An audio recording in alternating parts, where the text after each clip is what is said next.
ये देखिए हम लोग एक क्वेश्चन करने जा रहे हैं। क्या कर रहे थे वही जो करते कहते और सुनते चले आ रहे हैं कि ध्यान में ही ज्ञान है। ध्यान में ही ज्ञान है, जो देगा ध्यान उसी को मिलेगा ज्ञान, और जितना देगा ध्यान उतना ही मिलेगा ज्ञान। थोड़ा ध्यान थोड़ा ज्ञान, ज़्यादा ध्यान ज़्यादा ज्ञान, क्योंकि ध्यान में ही ज्ञान है। मैं साबिर अली और आप देख रहे हैं ILCC अली क्लासेस, जो अलीगढ़ बेस्ड नीट जेई का रेजिडेंशियल कोचिंग क्लास है। साथ ही AMU जामिया और दूसरे यूनिवर्सिटी के दूसरे एंट्रेंस की भी तैयारी कराते हैं, जैसे 9th है, 11th diploma, BSc nursing, CET भी, पैरामेडिकल वगैरह वगैरह तैयारियां होती हैं। तो वो लोग जो लोग किसी चीज़ की तैयारी करना चाहते हैं कांटेक्ट कर सकते हैं। ऑनलाइन ऑफलाइन दोनों ही मोड अवेलेबल है। ऑफलाइन में तो लोकल बच्चे आते हैं, लेकिन ऑनलाइन में वो है बच्चे जो अलीगढ़ से बाहर है, हिंदुस्तान के किसी कोने में भी हैं या इंडिया से बाहर है, अगर वो अलीगढ़ के एक्सपीरियंस्ड एंड क्वालिफाइड टीचर से अपने आप को प्रिपेयर करना चाहते हैं कंपटीशन के लिए, तो हमारे साथ ऑनलाइन पे जुड़ सकते हैं। ठीक है, ऑनलाइन एक बहुत ही अच्छा फैसिलिटी है highly experienced and qualified teacher से बेनिफिट होने के लिए या अपने आप को तैयार करने के लिए एक्सपीरियंस टीचर से। साथ ही हमारे चैनल को आप सब्सक्राइब कर ले, क्योंकि इस पे अलीगढ़ जामिया दूसरे यूनिवर्सिटी के सभी इन्फॉर्मेशन इस पे हम लोग अपडेट करते रहते हैं, क्योंकि फॉर्म कब आ रहा है, लास्ट डेट कब है, टेस्ट कब है, कभी कोई नोटिफिकेशन प्रीपोन होता पोस्टपोन होता, तो वो भी हम लोग अपडेट करते रहते हैं। तो अगर आप अपने आप को यूनिवर्सिटी के इन्फॉर्मेशन से अपडेट रखना चाहते हैं तो आप हमारे चैनल को सब्सक्राइब कर ले। साथ ही हम लोग इस चैनल पे बहुत सारे content physics, chemistry, math, biology वगैरह वगैरह बहुत सारे सब्जेक्ट की तैयारी कर करके रिकॉर्ड करके अपलोड कर रहे हैं। तो वह आपको अभी इस चैनल पे बहुत ही आसानी से फ्रीली मिल रहा है। तो आप उस पर अगर सब्सक्राइब करेंगे तो बहुत सारे इन्फॉर्मेशन के साथ साथ प्रिपरेशन के कंटेंट भी मिलेंगे, और शॉर्टकट मेथड भी मिलता है उस पर। बहुत सारे क्वेश्चन को करने के लिए जो शॉर्टकट मेथड है उसमें डालते हैं। हम लोग कर रहे थे physics class 11th work energy power, उसके हम लोगों ने बहुत सारे टॉपिक कर रहे थे। आज हम लोग उसी के बेस पे वर्क एनर्जी के बेस पे यहाँ पे जो है एक हम न्यूमेरिकल कर रहे हैं। यहाँ पे देखते हैं क्या दे रखा है, इसका एक शॉर्टकट फॉर्मूला भी है। बहुत इंपॉर्टेंट क्वेश्चन है, अक्सर आते रहता है। तो आप क्या दे रखा है क्वेश्चन, मैं पढ़ता हूँ, समझाता हूँ, मैं फिर करके दिखाता हूँ। क्या है? A chain is held on a frictionless table with 1/nth part of its length hanging over the edge. ठीक? If the chain has a length L and mass M, how much work is required to pull the hanging part back on the table? ठीक है, एक दे रखा है, एक चैन है, उसका length L है, उसका मास M है, उसका 1/nth part of length hang कर रहा है। अगर उस हैंगिंग पार्ट को, फ्रिक्शनलेस टेबल है, उस हैंगिंग पार्ट को टेबल पे वापस खींचना चाहते हैं तो कितना वर्क डन करना पड़ेगा। ठीक है, ये सवाल है, मैं फिगर बना के समझाने की कोशिश करता हूँ। जैसे कि ये एक टेबल है हमारा,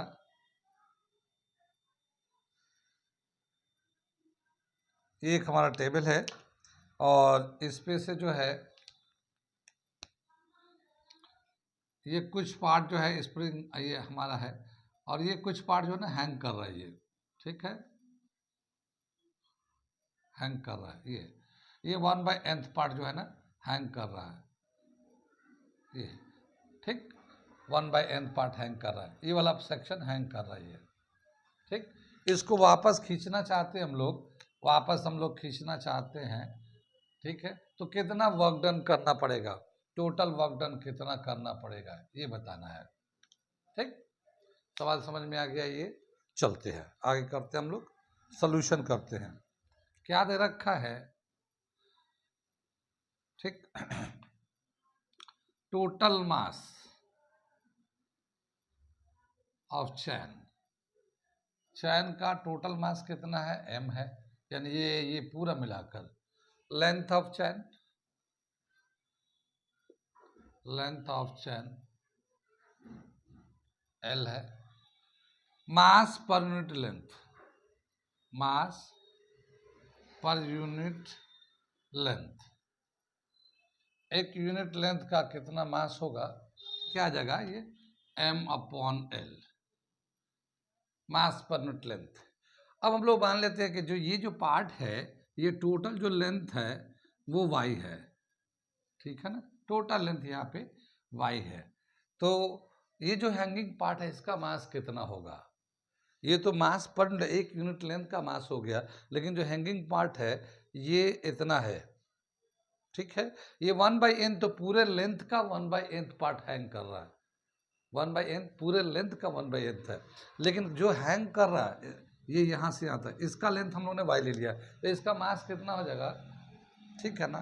लेट मैं इसको भी एज्यूम कर लेता हूँ, let the length of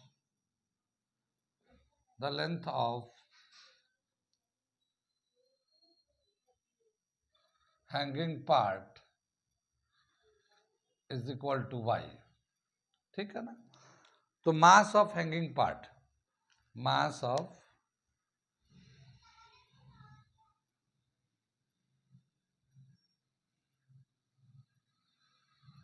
hanging part, ये इसको m ले लेते हैं हम लोग, और ये क्या हो जाएगा m/l इंटू वाई, ये हमारा हो जाएगा मास पर लेंथ था, और ये टोटल लेंथ हैंग कर रहे, इसको मल्टीप्लाई करते इतना मास हो जाएगा। ये हम लोग केजी में ले सकते हैं हम लोग, ठीक है ना, केजी में है। तो इतना मास जो है हैंग कर रहा है, ये टोटल मास इतना है, ठीक।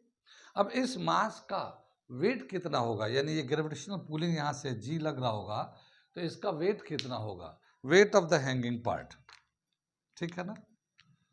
Force required to pull up, यानी इसको पुल करने के लिए, ऊपर उठाने के लिए कितना फोर्स की जरूरत है, force required to pull up is equal to weight of the hanging part, weight of hanging part, ठीक है ना, वेट ऑफ हैंगिंग पार्ट, यानी कितना फोर्स चाहिए उसको, जितना उसका वेट है उसी के हिसाब से है। वेट कितना हो जाता है m इंटू जी, ठीक है ना, m-g, और यहाँ पे ये m' ले लेते हैं, इसको हम चाहे तो यहाँ पे m' कर लेते हैं। तो ये कितना है हैंगिंग पार्ट का मास, m/l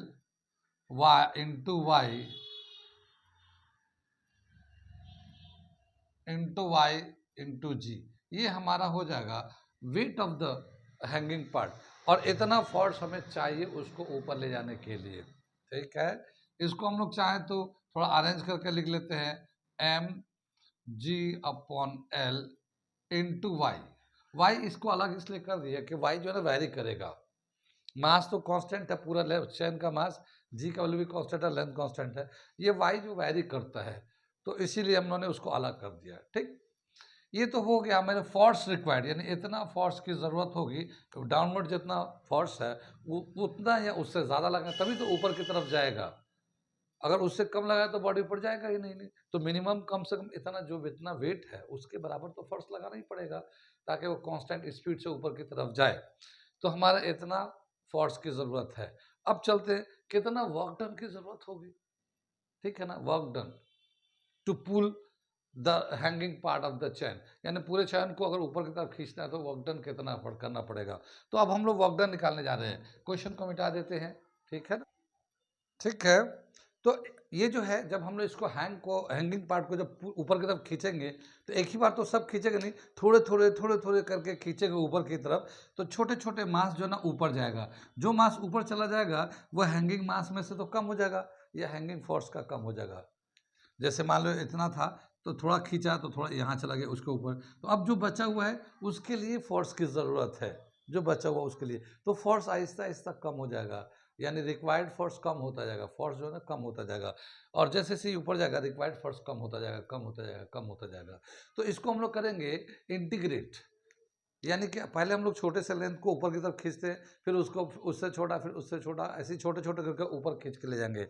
तो हम लोग सबसे पहले देखें द लेंथ क्या है, तो क्या तो समझ में आए, इतना हमारा अपवर्ड फोर्स लगाना पड़ेगा, वेट के बराबर फोर्स लगाने पड़ेंगे।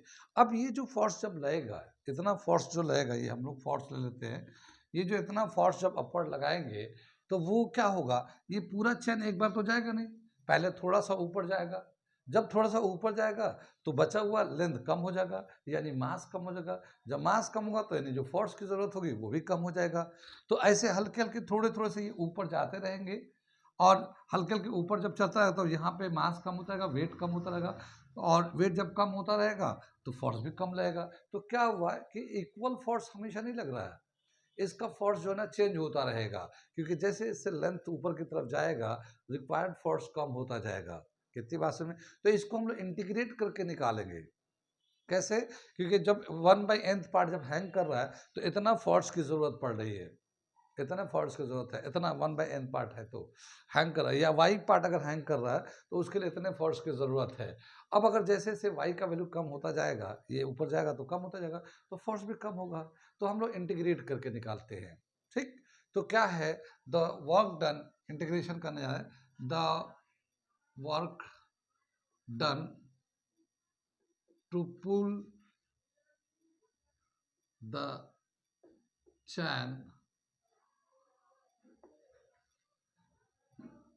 chain up to a small part, to a small part dy। ठीक है ना, dy अगर स्मॉल पार्ट को ऊपर खींचना चाहते हैं तो कितना वर्क डन होगा?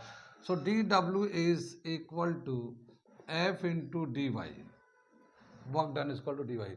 यहाँ पे हम लोग माइनस का साइन लगाते हैं। क्यों माइनस का साइन लगाते हैं? कि जो हमारा डिस्प्लेसमेंट है, यानी कि ग्रेविटेशनल फोर्स जो है नीचे की तरफ लग रहा है, और बॉडी जो है इधर ऊपर की तरफ पुल होता जा रहा है, पुल ऊपर की तरफ जा रहा है। हम लोग जो फोर्स लगा रहे हैं, जो ग्रेविटेशनल फोर्स जितना होगा उतना ही फोर्स हम लोग लगाएंगे। ठीक है, जितना नीचे की तरफ पुलिंग फोर्स है उसी के बराबर हम लोग ऊपर की तरफ फोर्स यहाँ से फोर्स लगाएंगे। ठीक, तो ये डिस्प्लेसमेंट एंड फोर्स, जो ग्रेविटेशनल फोर्स है ये, और ये पुलिंग फोर्स है ये, और ये डिस्प्लेसमेंट और फोर्स दोनों एक दूसरे के अपोजिट डायरेक्शन में है।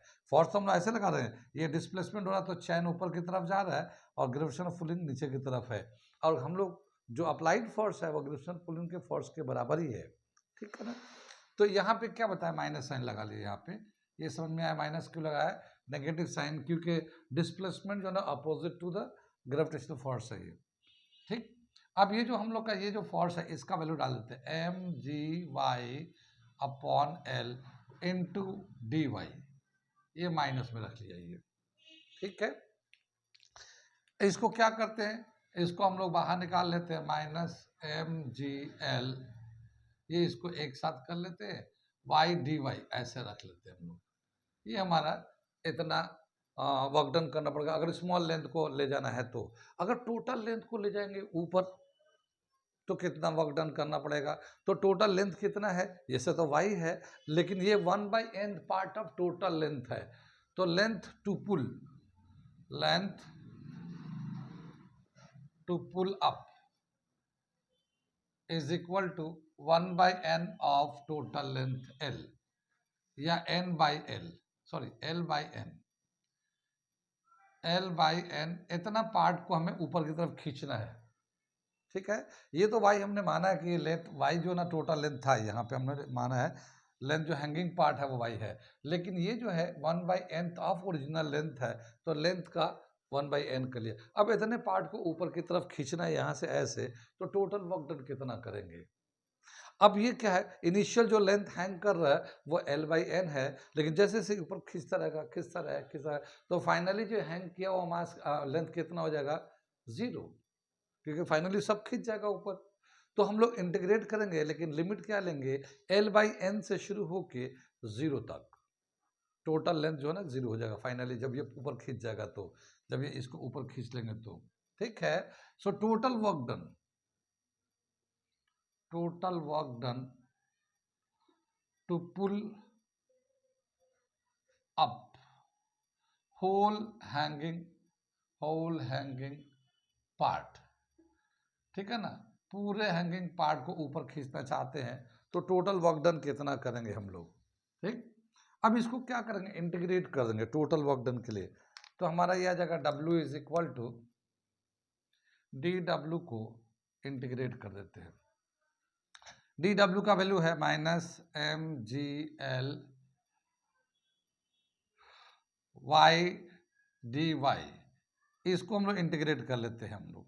लिमिट ले लेते हैं इसको एल अपॉन एन से लेके 0 तक, एल अपॉन एन से लेके 0 तक जितना हैंगिंग पार्ट है, एल अपॉन एन से लेके 0 तक, ये इंटीग्रेट करेंगे तो ये जो एम जी एल है ये तो कांस्टेंट है, ये चेंज नहीं होगा, ये वाई डी वाई ये चेंज होता रहेगा, ठीक है।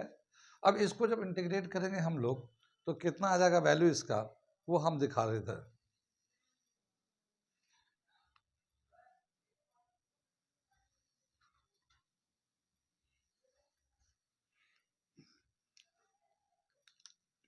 वर्क डन का वैल्यू आ जाएगा हमारा, ये तो माइनस एम जी एल, ये तो ऐसे आ जाएगा, और ये आ जाएगा वाई स्क्वायर अपॉन 2 इंटीग्रेट का रूल के हिसाब से एल अपॉन एन से लेके 0 तक। ये जितना पहले से पावर, तो हम लोग जानते हैं इंटीग्रेशन करते हैं तो जो अलजेब्रिक टर्म होते हैं उसमें जितना पहले से पावर होता है उसमें 1 प्लस कर देते हैं, जितना प्लस होने के बाद तो उतने ही से डिवाइड कर देते हैं। तो यहाँ पे वाई पे 1 का पावर है, 2 हो जाएगा प्लस होके, 2 से डिवाइड कर देंगे ये, ठीक है। तो ये बाहर निकाल लेते हैं, तो क्या होगा माइनस एम जी अपॉन 2 एल, और ये आ जाएगा वाई स्क्वायर, ये हमारा लिमिट लगाते हैं एल अपॉन एन से लेके 0 तक।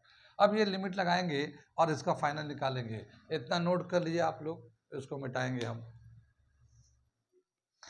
इसका जो वैल्यू आएगा हम लोग करते हैं यहाँ पे, क्या आ जाएगा ये, work done is equal to minus m ji l 2 l, ठीक है।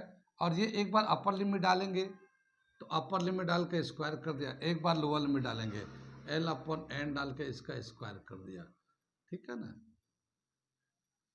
तो ये क्या जाएगा माइनस एम जी अपॉन 2 एल, और ये 0 हो जाएगा, minus l square upon N square हो जाएगा, ठीक है। ये माइनस है, ये भी माइनस है, माइनस माइनस प्लस हो जाएगा ये, तो ये तो प्लस हो गया एम जी अपॉन 2 एल, ये L square upon N square आ गया, एल से इसका ये पावर कैंसिल हो जाएगा ये, ठीक है। तो वर्क डन का जो फॉर्मूला आ जाएगा हमारा, work done is equal to M ji upon 2, ये एल बचेगा एम जी L upon 2 1 upon N square, ये हमारा वर्क डन का फॉर्मूला आ गया, क्या आ गया एम जी L upon 2 1 upon N square, 1 upon N square, ये हमारा टोटल वर्क डन का फॉर्मूला आ गया। इसको हम लोग ऐसे भी लिख सकते हैं M G L upon 2 N square, ये एक साथ लिख दिया, लेकिन मैंने यहाँ पे सेपरेट करके लिख रखा है ये इसके लिए। तो एम जी एल ये मास होता है, टोटल चैन का मास कितना है एम, जी ग्रेविटेशन होता है, L total length of the chain कितना था एल है, उसका हाफ करिए, और फिर 1 upon N square, N 1 by N square. इसको हम लोग कैसे लिख सकते हैं, और कैसे लिख सकते हैं, ये हमारा है एम जी एल अपॉन 2 1 अपॉन एन का होल स्क्वायर, ये 1 बाई एन का होल स्क्वायर, यानी जितना पार्ट हैंग कर रहा है 1 बाई nth पार्ट हैंग कर रहा है उसका स्क्वायर ले लिए, ठीक है। और ये एक हमारा फॉर्मूला होता है। वैसे तो हम लोग ऐसे भी लिख सकते हैं M G L upon 2 N square, ऐसे भी लिख सकते हैं, लेकिन ये वाला जो तरीका है ये हमें न्यूमेरिकल करने में बहुत आसान हो जाएगा, ठीक है। 1 बाई एन का होल स्क्वायर, ठीक, एम जी एल यानी कि जितना मास है पूरे चैन का, जी और एल लेंथ ऑफ चैन, उसका हाफ कर दिए, और जितना पार्ट लटका हुआ है उसका 1 बाई एन का उसका स्क्वायर करके सिंप्लीफाई कर लिए। तो ये एक हमारा बहुत ही शॉर्टकट फॉर्मूला कंपटीशन में निकालने के लिए कि कितना वर्क डन होगा। अगर वर्क ऐसा भी तो हो सकता है कि वर्क डन दिया हो, एक हैंगिंग पार्ट को पुल करने के लिए वर्क डन दे रखा है, ठीक है, तो कितना पार्ट हैंग कर रखा है, कितना पार्ट हैंग कर रहा है उसको भी पूछ सकता है, या टोटल। समझ में आ गया, ये हम लोगों ने यहाँ पे कर दिया इसको, और ये फॉर्मूला बहुत ही इंपॉर्टेंट फॉर्मूला, बहुत ही अच्छा क्वेश्चन है। बहुत दफ़ा ऐसा आता है कि ये जैसे दे रखा वर्क डन निकाला हम लोगों ने, कितना वर्क डन करना पड़ेगा इस फॉर्मूले से निकाल सकते हैं। कभी कभी ऐसा होता है कितना बांस हैंग कर रखा है, अगर वर्क डन दे रखा है तो कितना part of the length hang कर रखा है वो भी इससे निकाल सकते हैं, 1 बाई एन से निकाल सकते हैं, या टोटल चैन का लेंथ कितना है एल निकाल सकते हैं हम लोग, मास कितना है वो भी निकाल सकते हैं। तो कुछ भी पूछ सकते हैं, तो बहुत सारे पार्ट पूछने के यहाँ पे जगह है, लेकिन यहाँ पे अभी जो कॉमन सा क्वेश्चन जो बन के आ रहा है कि एक पार्ट, इतना पार्ट लटका हुआ है और उसको खींचना है तो कितने वर्क डन करना पड़ेगा, ये वर्क डन का फॉर्मूला हमारा आ गया है इस तरह से। तो इस तरह से हम लोग वर्क डन का निकालते हैं। ठीक है, अब क्या बताया कि ऐसे बहुत सारे सवाल बन सकते हैं, तो ये सारी चीज़ों को कैलकुलेट करने के लिए ध्यान करना होगा।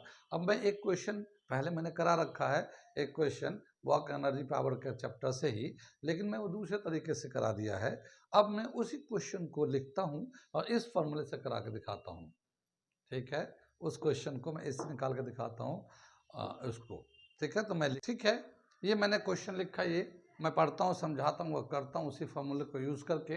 क्या दे रखा है, uniform chain of length 2 metre is kept on a table such that a length of 60 centimeter hangs freely from the edge of the table. The total mass of the chain is 4 kg. 4 kg. What is the work done in pulling the entire chain on the table? G का value 10 metre पर second square करना है।